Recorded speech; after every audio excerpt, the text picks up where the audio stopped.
Um, Again, procedural thing. What we are going to do as much of this parak as we can, and next week we're already going to start the next parak, parak Chet, when with Noach coming out of the ark. There's a lot more things that I find interesting over there.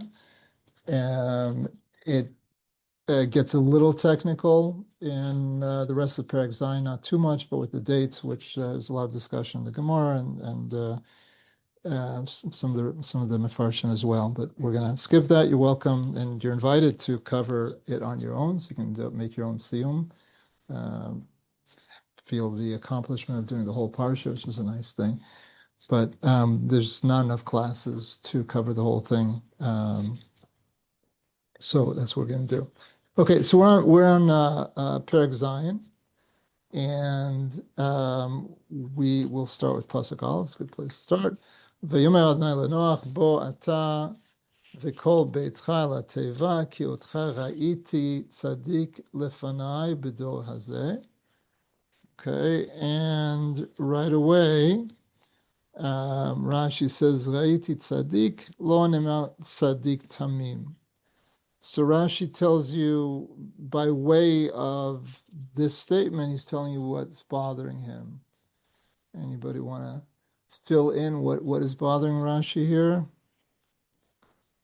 That's one of classic Rashi issues that you have on the Rabbi Nataf Rashi question sheet. So what you have to do is you have to look at the first pasuk in Parshat Noach, right? And it's this famous pasuk, so you probably even some of you might remember it, know it, right? So in pasuk in Perek Vav pasuk Tet, it says Ela told Noach ish tzadik tamim haya bedoratav et Elohim italech Noach. So there he's Tzaddik Tamim. We translate Tamim as perfect, right? Here he's just a Tzaddik, right? And so Rashi says, Lo nimar Tzaddik Tamim. This is called a lack of parallelism. God should express the idea in the best possible way. And there's only one best possible way. So which one is it? Is Noach best described as a Tzaddik only? Or is he best described as a tzaddik tamim? So Rashi says there's a difference. Mekan sheomrim miktzat shivcho shel adam b'fanav v'kulo shelo b'fanav. That's actually teaching us something. Noach hasn't changed in the interim, but there's a difference. The first pasuk in the parsha was in narrative mode. God was speaking not to Noach, he was speaking as the narrator to us, telling us what was going on, who this Noach is. And now he's speaking to Noach. He says, Noach, I've seen that you're a tzaddik, right? Why not a complete tzaddik, make him feel better?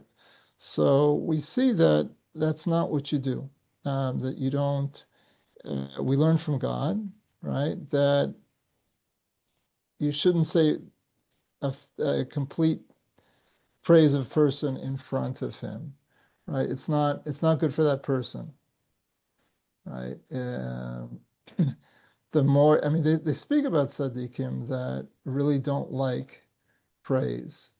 That first of all, I mean, in the case of God, it's different because God has absolute knowledge of Noach. But when people are praising you, so they don't know you completely. So they're speaking as to one aspect that they see. So it's never completely correct, and it's also not something that is good for your character.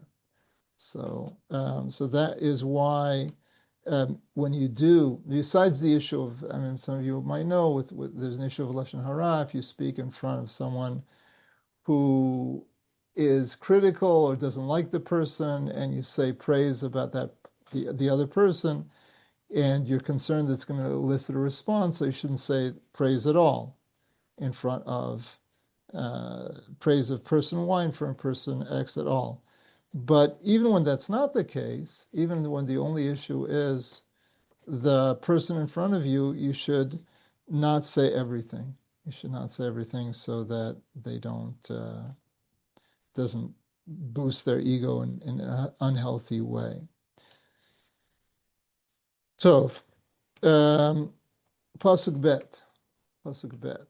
So it says, Mikol be'ema te'ora tikach lecha shiva shiva ish ve'ishto min ha'be'ema asher lo te'ora hi shnayim ish ve'ishto. Okay. So Rashi is going to address the question, but you tell me, what's the question about the tahor animals? What's wrong with tahor animals? Why does Rashi get upset? I mean, Rashi's not the only one to get upset about it. Everybody, I don't know. A lot of people feel a need to discuss the issue. What's the issue with the tahor animals? How do we know, like, oh wait, Yeah, go for it if you want to go. How do we know like what's pure and impure if we haven't gotten like the Torah yet? Like that's how it's defined. okay. So, meaning, how does Noach know? How does Noach know that the command is addressed to him? Um, right. So Rashi gives sort of an interesting answer, right? What seems to be an anachronism. So first of all, he says that Torah tidalio tehora Israel. So that in and of itself is not so problematic, uh, because it doesn't really we're reading it. We know what a Torah animal is, and we know exactly what God is speaking about. It doesn't resolve the issue. It resolves what tahora means in this context, given that's before the Torah, but it doesn't resolve how Noach knew. So Rashi goes on and says, Lamanu shalamad Noach Torah. So we see from here that Noach had to have learned Torah. So what does that mean? Um, it could simply mean that God taught him to distinguish between tahor and non-tahor animals. And it's like Torah Shapell Peh, right? Just like in the Torah it says to slaughter an animal when you want to eat it. Doesn't tell you how in the Torah. The rest is oral. So here too, right? So that Noach would have been taught Torah Shapell Peh. Any other possibilities? How else might Noach might might know which ones are tahor if he didn't learn Torah? Meaning he didn't learn that God didn't tell him what to look for.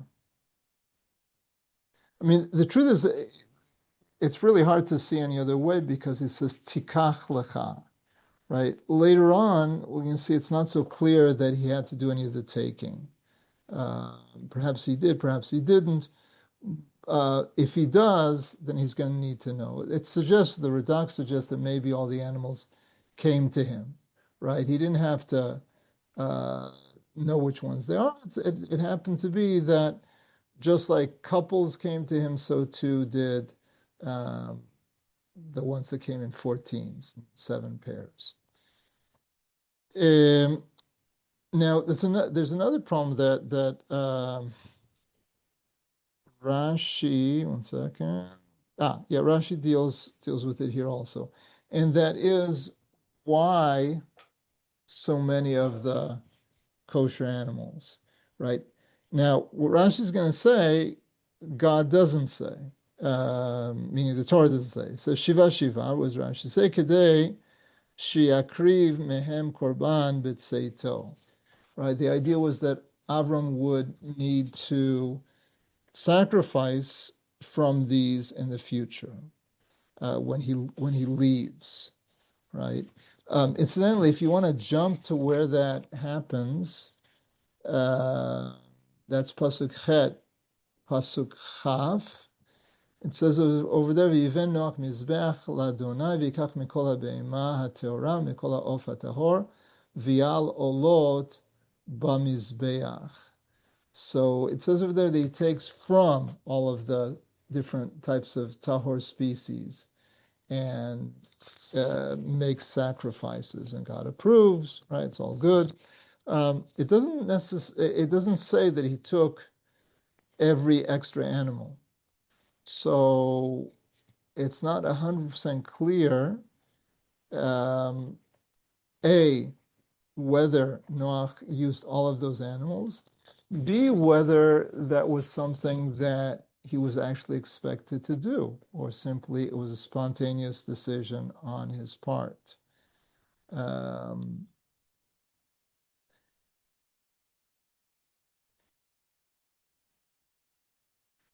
yeah, did anybody get a chance to see Kli Yakar by any chance? No? Okay. So the Kli Yakar deals with the issue, is not the only one. Um, is Noach really, let's put it a different way. Uh, should we expect Noach to sacrifice all of the kosher animals and birds?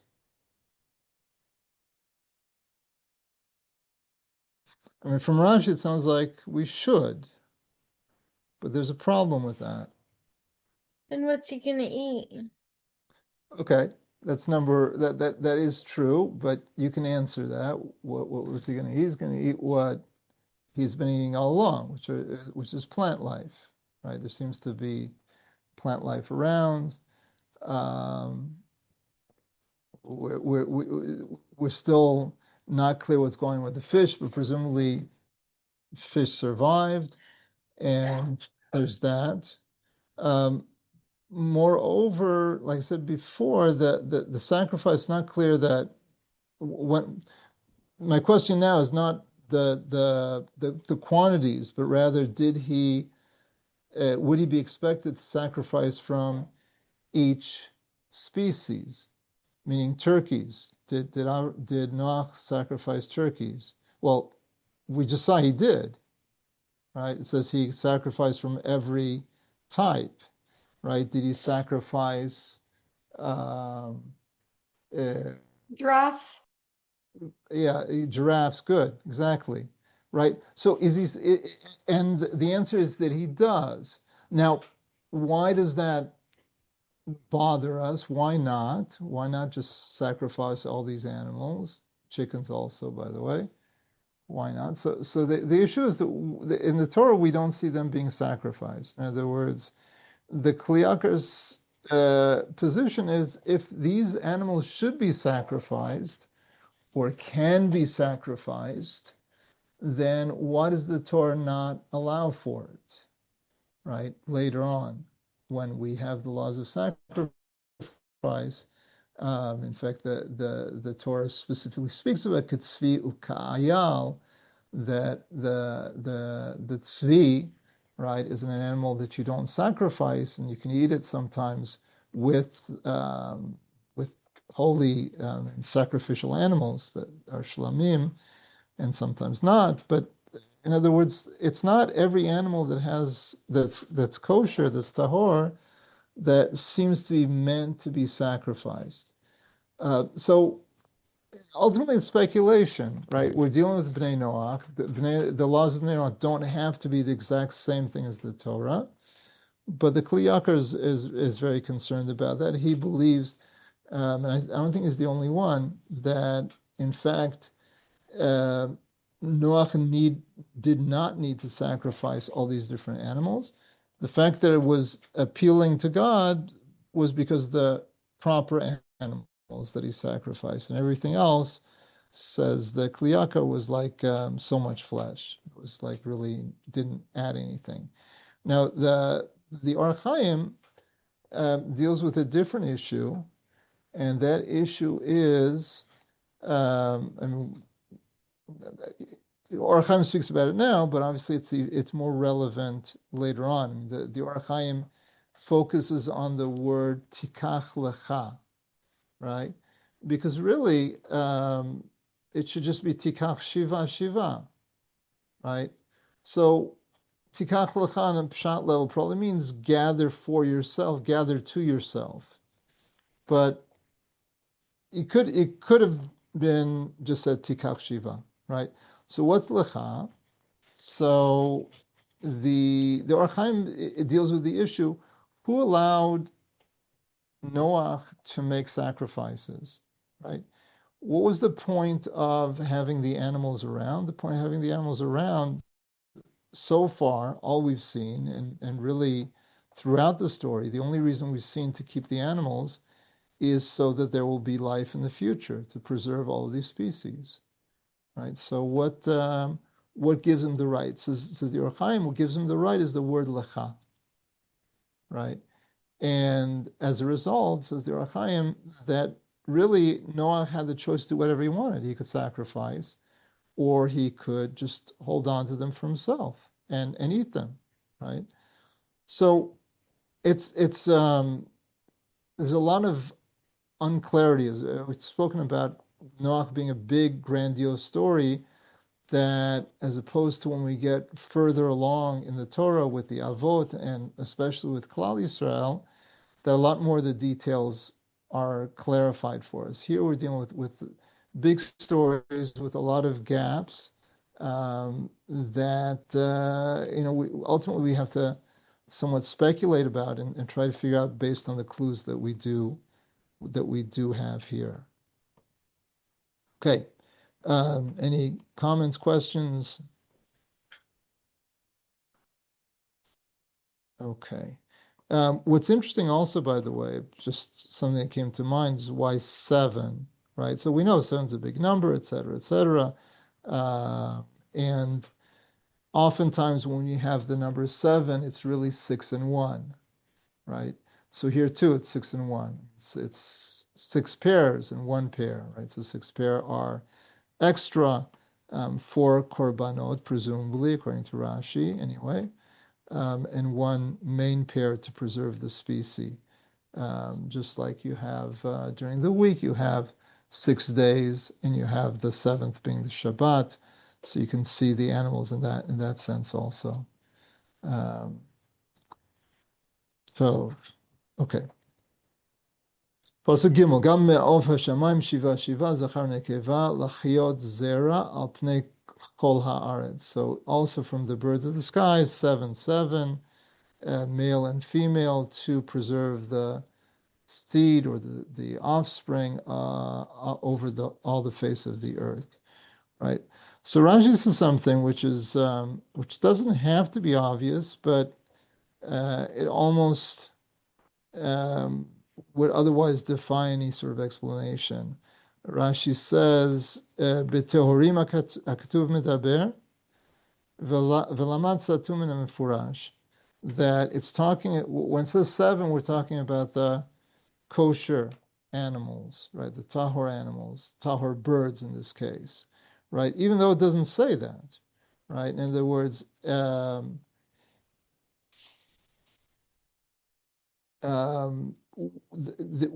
the previous verse, we had 2 types of animals. One you get 7 pairs, and one you get 1 pair. And the last thing we spoke about is the non-kosher animals. And then we say, Me'of hashamayim shiva shiva, that in theory could be the animals, the birds that are not tahor. Is there any indication that besides, Rashi just says we learn what's satum, what's undefined from something that's explicit.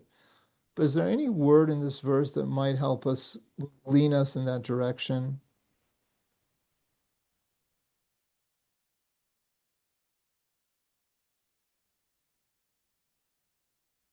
Pasuk Gimel. No? I'm looking for a word that pushes us to think that this is talking, the Shiva Shiva, the groups of 7 birds are kosher birds, even though it doesn't say it. Is there any word that might indicate that it's a kosher birds?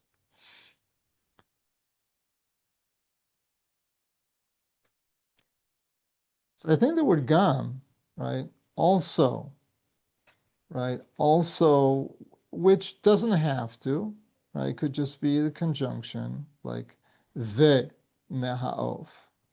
But gam indicates there's some sort of similarity. And if it were similar to what we just heard, it should be Shnaim Shnaim, or Shiva Shiva V'Shnaim V'Shnaim. Right? So it could well be that the Gam is the tip-off, and it could be that Rashi is moved by that as well.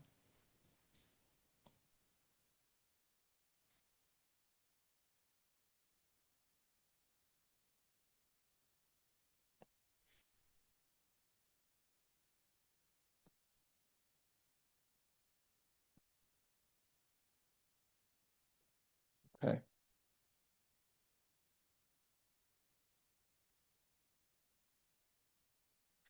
Okay, fine. Pasuk Daled. Ki leyamim od shiva anochi mamtir al haaretz 40 yom ו40 לילה ומחיתי את כל היקום אשר עשיתי מעל פני האדמה. So God says, for another in another 7 days, I will bring down rain upon the earth for 40 days and 40 nights, and I will erase or dissolve all that exists, or all that exists, that which I made upon the face of the earth. Right? So it's on the face, it's not the earth itself, obviously. But everything on the top of the earth, that's what God is going to destroy. Okay, so we have more numbers here. And since we assume that the numbers are not random, so Rashi tries to answer why these specific numbers. So take a look at Rashi on Daled, Kilaimim od Shiva, Elu Zayin Yamei Ivlo Shel Metushalach HaTzadik, Shechas HaKadosh Baruch Hu Al Kvodo, V'ikev Et HaPuranut, etc. So why 7? Right? 7, in other words, what significance could an addition of 7 days actually have? So Rashi fills in that one of the, right, can't be Sheva Brachot, right? What significance could there be 7 days? So we know that Noach wasn't the only righteous person. With tradition that Metushalach was also righteous. So it comes out, Rashi makes the count after this, right? That I didn't read the rest of Rashi, that Metushalach seems to die right during the year of the flood, right? So based on those sets of information, Rashi is telling us it would make sense that he's doing it for Metushalach's honor. And it's very interesting because it's not just that he waits for him to die, but he waits for him to have the honor of having Shiva, right? Which is it's a very funny thing. I mean, whatever form the Shiva had, right? Who's there to see it? It's just Noach and people who are ultimately doomed. On the other hand, right? This could be one more opportunity for people to do tshuva. And I think that's what Rashi is basically saying. Ki leyamim od, if you look at that Rashi, ma'u od, zman achal zman. Zenosaf al kufkaf shana, right? That this is, in addition, it's like an extension to the 120 years. Why did God have the 120 years to begin with? Was to give people a chance to do tshuva. So this too, in the context of the Avelut, Yemei Avelut of Metushalach, would be an additional chance to think, well, who was this Metushalach and why did he deserve this honor? And so there's one more chance of doing tshuva, which obviously they don't take. The second thing Rashi wants to know is, what's with 40 days, right? God can do it in less than 40 days. He can do it more than 40 days. Why 40 days? So says Rashi, this too reminds us of something that is possibly relevant. Keneged Yetziat Vlad. The tradition is that it takes 40 days for the Vlad to uh, to be formed from conception. And why? What's the connection? Shekil kalul atriach liotzram letzut tzorot mamzerim, because they corrupted in the sense of forcing their creator, meaning God, to make the form of mamzerim, of people that are born out of forbidden relationships, right? I mean, the Ramak, Rav Moshe Cordovero, points out that this is one of the things that we see God's tremendous patience with mankind, is that He keeps us alive, for example, and this is a slightly different example, we'll get back to this, that while we're sinning against Him, while we're rebelling or cursing, has v'shalom, cursing God, right? God is keeping that person alive as the person is doing that, right? In other words, God it becomes a party, an active party to the sin, right? Which shows the tremendous patience and kindness that God is willing to put up. But we see here that there's a limit, and once the limit comes, so the punishment is midah keneged midah. But obviously, this is a similar idea to what the Ramak says in terms of God keeping us alive. All the more so, God is creating a union that He doesn't want, right, into a new child. Which is something that one might think that God wouldn't allow to happen, but in order for there to be free choice, so God can't or does not control that. But in any case, that's the way Rashi sees the 40 days. Okay. Pasuk Hey v'yas Noach kechol asher tzivahu Adonai. Right, God did everything that, Noach did everything that God commanded him to do. Right, so Rashi says they biatol teva, that's coming into the teva, even though Rashi will tell us very soon that his coming in was not something he was anxious to do. Right, so we'll get to that quickly. Pasuk Vav, v'yavo, v'noach ben 600 shana, v'amabul hayam mayim al haaretz. Noach was 600 years, and the flood was water upon the earth. Pasuk Zayin, v'yavo Noach uvanav v'ishto v'nishei vanav ito el hateva mipnei mei hamabul. Right, so Noach and his sons and his wife and the wives of his sons came with him onto the boat, onto the teva, because of the waters of the flood. Now, we already saw in Rashi. Rashi sort of repeats himself. We saw before in terms of the order here, the order of the men together, the women together, right? So we said last week that was because they're not supposed to have sexual relations with each other during this time, given the harsh situation in the world. It's inappropriate. So that's where they're going to be separate. Like I said last week, I don't know if that means that they're actually in separate compartments or not.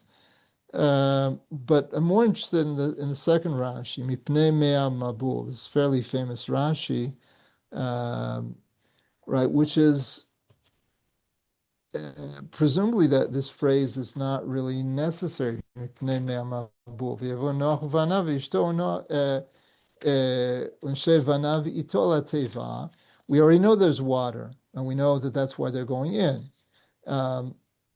Furthermore, right, God had said to go in, right? He said to go in to bring the animals, And we see that the water is, I mean, the flood starts in Pasuk Vav, right? But Noach seems to wait for the flood to actually be in place before he moves, and mipnei sounds like because of. That's where Rashi learns mipnei. So Rashi says af Noach mekatnei manahaya mamin ve'eno mamin she'avo amabul ve'lo nechnas leteva ad shedachakuhu hamayim.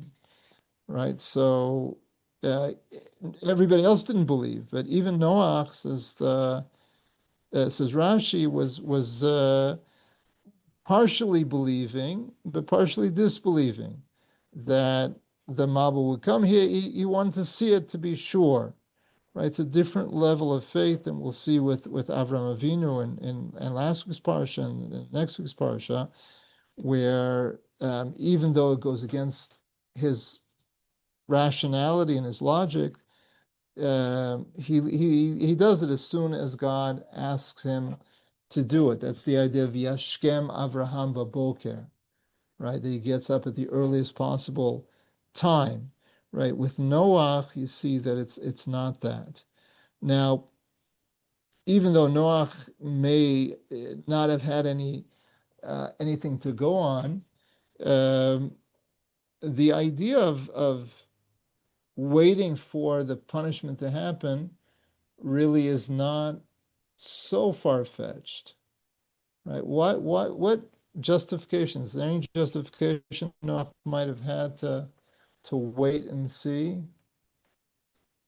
See if they would do teshuvah.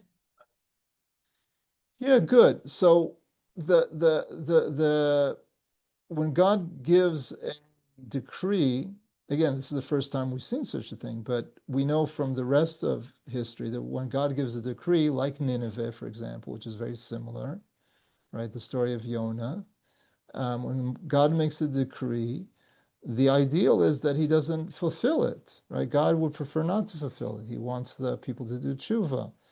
And as we see here, we just saw there were 7 extra days. So it's not just Noach that's waiting uh, for the last possible moment. It's also God. God keeps on pushing the deadline forward or backward, if you will, right? So one might say that Noach is doing it from that perspective, but I guess that it doesn't really fit in with the idea of mipnei mehamabul, that what caused him to go in is because of the water of the flood, not because God told him, but it was because of the water of the flood. I think that's the deal here. Okay. פסוק ח' מן בהמה טהורה ומן הבהמה אשר איננה טהורה ומן העוף וכל אשר רומס על האדמה. So from the pure animal and from the animal that's not pure, and from the the bird, and from that which crawls upon the ground. Just read the next verse. It's part of the same sentence. Shnaim shnaim ba'u el Noach el ateva zachan v'keva kasher tziva Elohim et Noach. So two of each came to Noach to the teva, male and female, like God had commanded Noach. Okay. Now here's very interesting. Here's where the Ramban and others need to understand exactly what happened. So here's what we see, first of all, that they came on their own, right? We saw this idea earlier, right? Rashi on Pasuk Tet, Boel Noach Melehen. They came on their own, right? That's one part of the work that they didn't have to do. But according to this, did all of the animals come to Noach on their own, or did some not? It seems like maybe it was just the first 2 of each and the additional 6 of the kosher animals. Right. Good. Did you see the Ramban? No, you didn't see the Ramban. Okay, that's what the Ramban essentially says.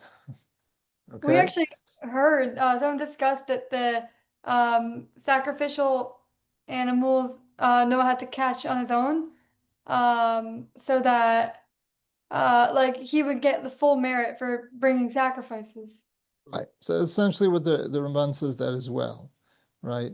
Uh, because it it just says that the two came.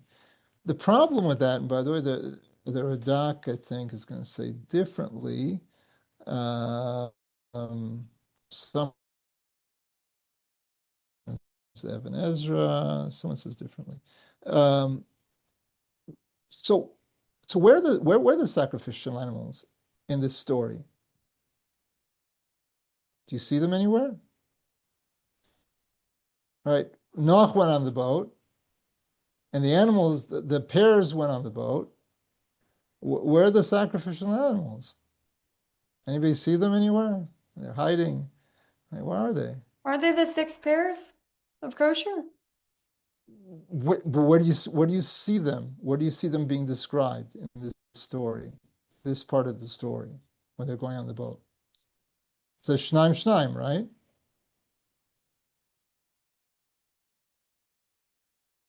Oh, you're saying because they're not described walking on the boat, that's how you know they didn't walk on, they had to get tied That's up. how you know. Don't know. That's right. But that's correct, and that's the basis of the Ramban. But I'm saying um, from the Psukim, we don't see them at all. It's not just that they didn't come. It doesn't say that they were brought on either. So let's take a look at the Ramban, because the Ramban brings another opinion which I think helps to explain that. So actually, let's take a look at Rashi first because he's coming off of Rashi. Shnaim Shnaim, right? So says Rashi, Kulam hushvu b'minyan ze min hapachot hayu shnayim. So Rashi is saying something very interesting. He's saying that that's the basic number, right? So in other words, according to Rashi, Shnaim Shnaim should read as something like Lefachot Shnaim Shnaim. At least two of each came to Noach, right? The problem with that, obviously, is you're sort of adding. So let's take a look at the Ramban. Min habeima Torah, min habeima she'inenu Torah. So he's going to quote Rashi, Shnaim Shtayim ba'u Noach, Pirush Rashi kulan hushvu b'minyan ze, min hapachot hayu shnayim. Okay, that's Rashi. V'acherim amru ki pirush shnayim zugot, lomar she'yu ba'im zachor nekeva yachad. So the Rabbeim brings another opinion. I think it's the Radak, but I don't recall. That Shnaim Shnaim isn't the number of animals; it's a description of how they came. Meaning, everyone came with his partner or her partner, right? So if you had,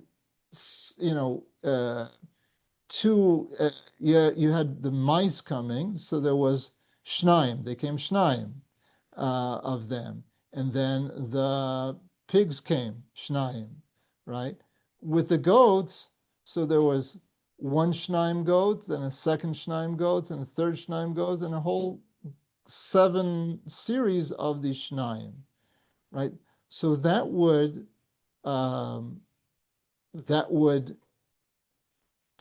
allow us to see a place where we see all the animals coming on the boat. And it's very insightful.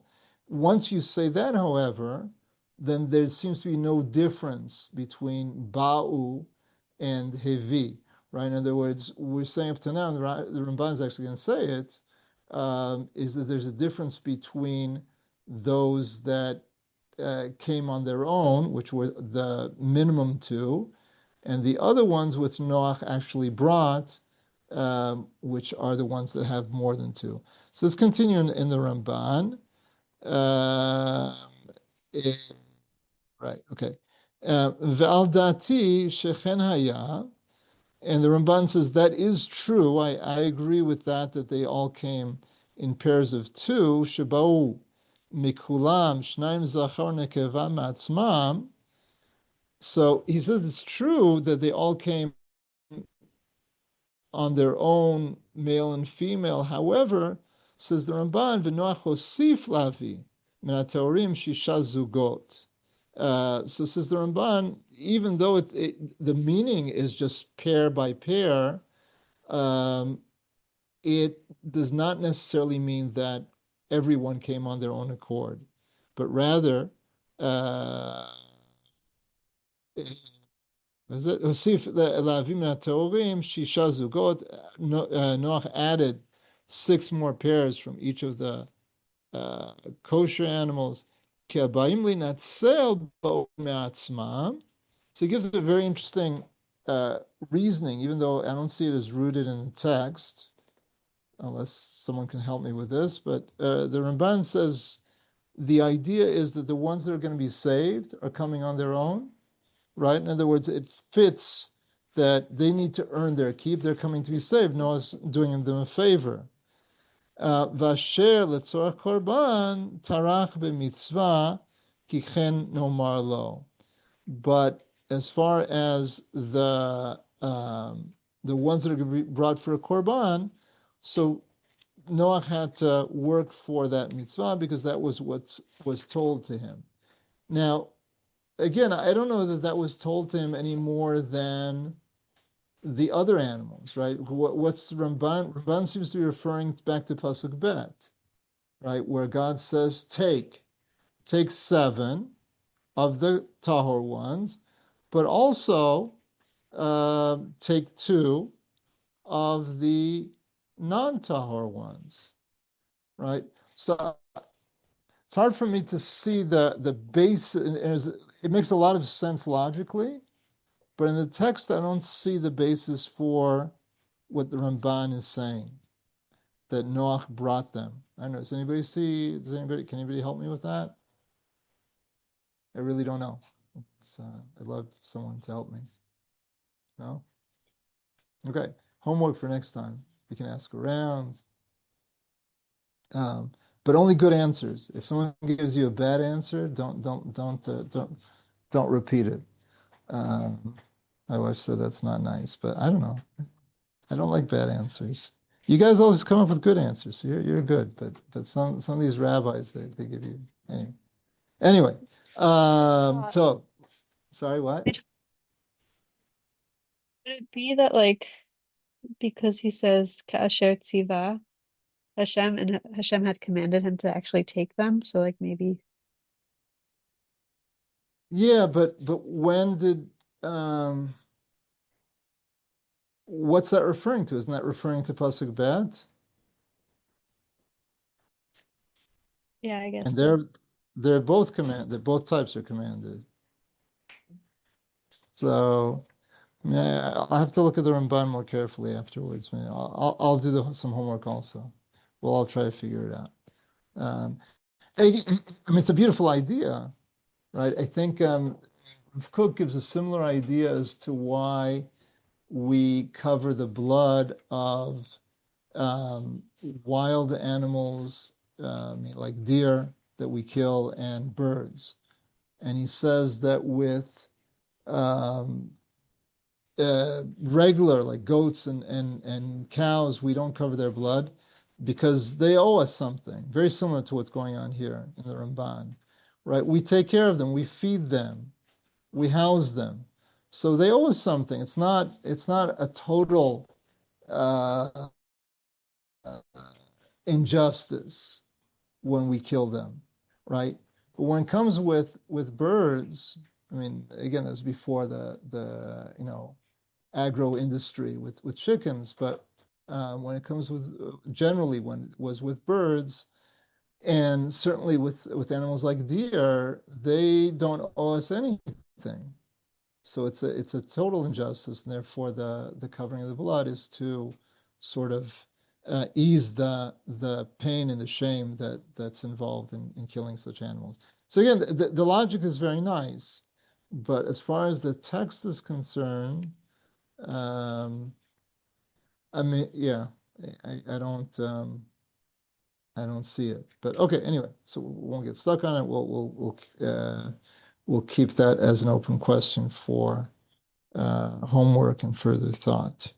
Okay, so pasuk Yud v'ila shivat yamim u'mei hamabul hayu al haaretz, and it was those 7 days, and the water of the flood was upon the earth. And b'shana shesh me'ot shana l'chaye Noach b'chodesh hasheni b'shiva asa yom l'chodesh b'yom hazeh nivkeu kol meinot tahom rabba v'arubot hashamayim niftechu. Okay, so in the 600th year in the life of Noach, in the 2nd month, in the 17th day in of the month, on that day, all the sources of the depths opened up, all of the great depth opened up, and also the windows of the sky opened up. So it's coming from above and below. Okay, so now I have a question. You may have already seen it in Rashi. When we say Chodesh Hasheni, what does that normally mean in the Torah or in Tanakh in general? What does it mean? Which month is it? The month after? Yar? What's Yeah. Iyar? Good, right? So it's the month after Nisan. Nisan being the first month. But But the why Torah is wasn't Nisan the given yet. first month? And why is Nisan the first month once the Torah is given? Because the mitzvah of Rosh Chodesh starts right in Nisan, right before Yetziat Mitzrayim. It's connected to Yetziat Mitzrayim, right? It's Chodesh HaRishon LeYetziat Mitzrayim, right? Just like Shabbat is we count to the days to Shabbat. The counting of the month is essentially counting away from the month of Yetziat Mitzrayim. So Yetziat Mitzrayim didn't happen, right? So this is even stranger than Tahor animals, because Tahor animals, their essence is to be Tahor, right? In other words, that's not going to change. But in terms of a date that's based on a historical event only makes sense after that historical event. Okay, so that means that it can't be what it usually means. It can't be, well, I shouldn't say that. It cannot be ER for that reason. It might be ER, and we'll see that in Bechodesh Sheni, take a look in Rashi, Yud Aleph, Rabbi Lezer Omer ze Mar Cheshvan, Rabbi Yeshua Omer ze ER. Now, Rabbi Yeshua is not saying it's ER because of Yetziat Mitzrayim. So they're both talking about, they're both counting from a different historical landmark. What could that historical landmark be? It's not too many choices. So counting from what? What do we count from? Rosh Hashanah? Yeah, but what do you mean by Rosh Hashanah? The creation of man. Yeah, the creation of man. Good, right? Because Rosh Hashanah is in Tishrei, right? So what is Rabbi Yoshua talking about? Again, it's not because of Yetziat Mitzrayim. This is a machloket, very interesting. It's a machloket in Masechet Rosh Hashanah when the world was created. Was it created like we seem to celebrate the world being created in Elul? And as Rachel correctly pointed out, it's only man that's created on the first day of Tishrei, right? But that's Rabbi Eliezer's opinion. Rabbi Yeshua thinks that man was really created on the first day of Nisan, right? And that's an unresolved, like most machlokot that are non-halachic, it's not resolved. Interestingly, I mean, on some level, there's halachic ramifications, and generally, when there's a machloket between these two rabbis, we follow Rabbi Yeshua, which would mean that the world would be created actually in Nisan and not in Tishrei. So that's a very interesting thing to know, but that has a bearing on the dates of the story. The bottom line is, as opposed to Yetziat Mitzrayim, and all the historical dates that are counted from Yetziat Mitzrayim, we know what we're talking about. Here we don't know what we're talking about. And the Gemara goes back and forth. Either it follows this count or follows that count. Tov. Beseder. Pasuk Yud Bet. The Pasuk says, Via Geshem al Arts Arba'im Yom V'Arba'im Laila, and the rain was upon the earth 40 days and 40 nights. Okay, so Rashi points out here again something that's not parallel. Look at Rashi in Pasuk Yud Bet. Ulahalan hu omer v'yeha mabul, right? That the Mabul was 40 days and 40 nights. Here it doesn't call it a Mabul, it calls it Geshem. So is it Mabul or is it Geshem? Right?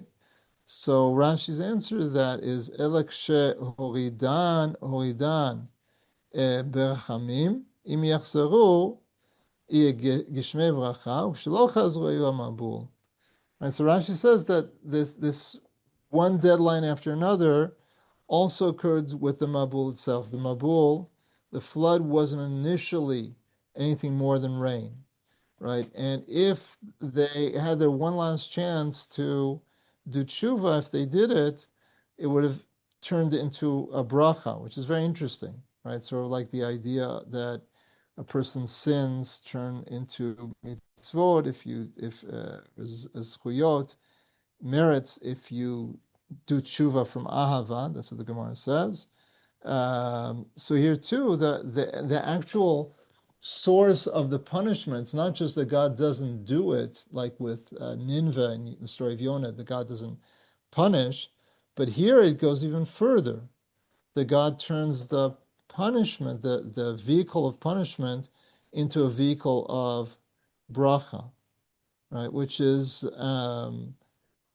actually not so uncommon, that what we see as a klala is often just a disguised bracha. So here too, they didn't obviously understand it that way, but there was one last chance. So says Rashi, that's why we have this what do you call it? This slow, the psukim in disagreement. Okay, let's do one more pasuk and then we'll call it a day. So pasuk Yud Gimel, Betzem Hayom Hazeh, Ba Noach v'Shem v'Cham v'Yefet bnei Noach Bereshit Noach Shoshet Noshe Banav Itam El HaTeiva.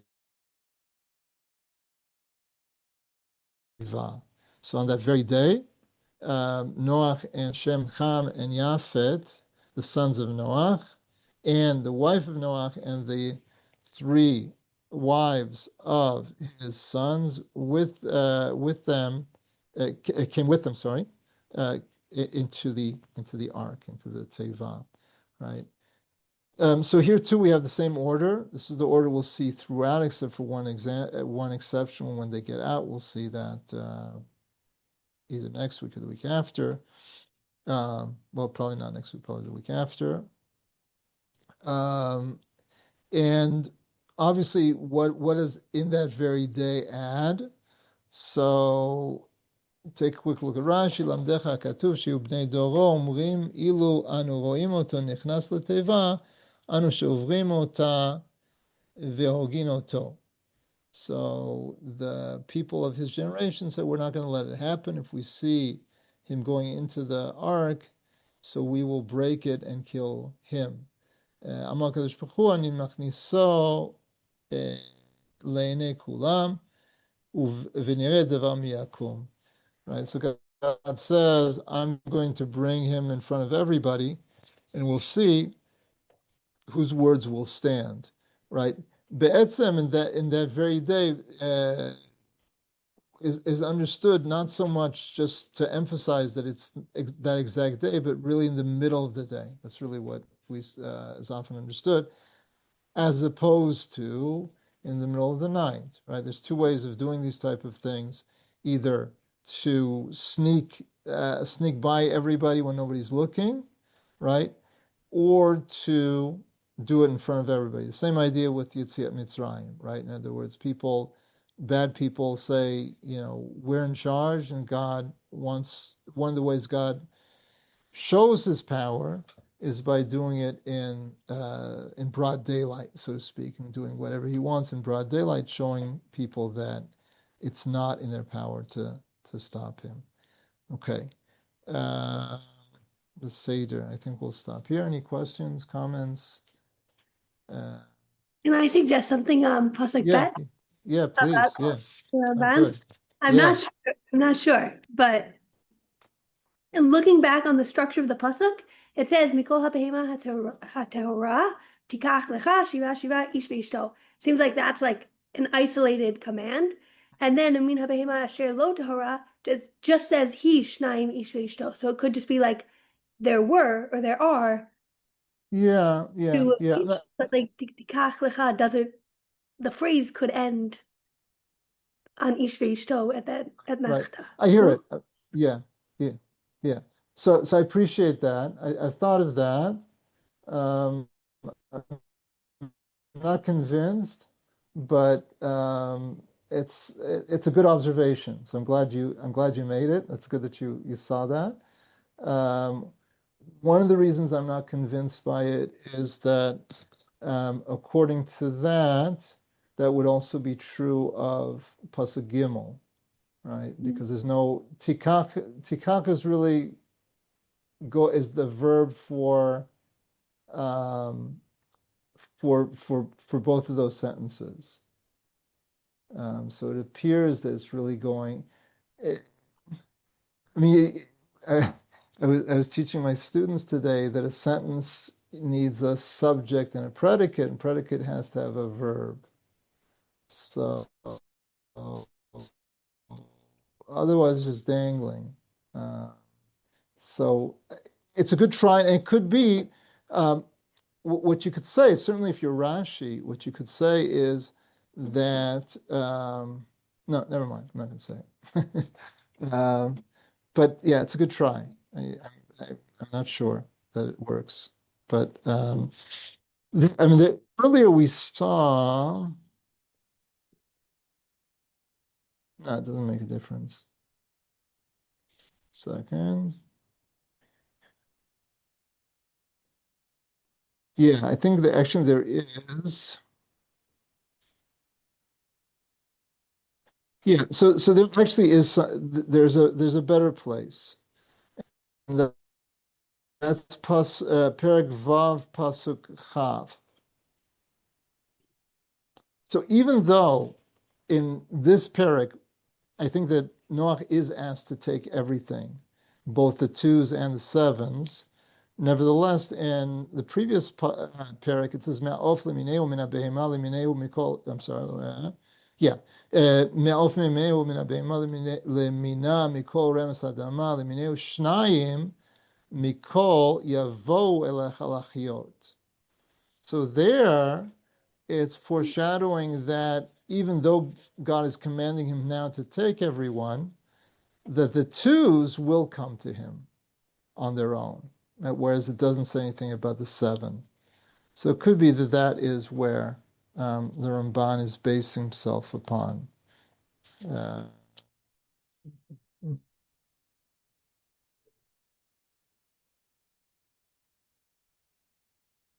yeah, perhaps. Okay, so Bezrat Hashem, next week I'll send out those of you who are on the list, the Mar Mekomot, but we'll be moving to the next Perek, Perek Chet, and watching Noah come back out into the beautiful sun shine. Okay, have a good week, everybody. Thanks for joining me. I'll see you next week. Thank Thank you. you. Thank you. Pleasure. Bye bye.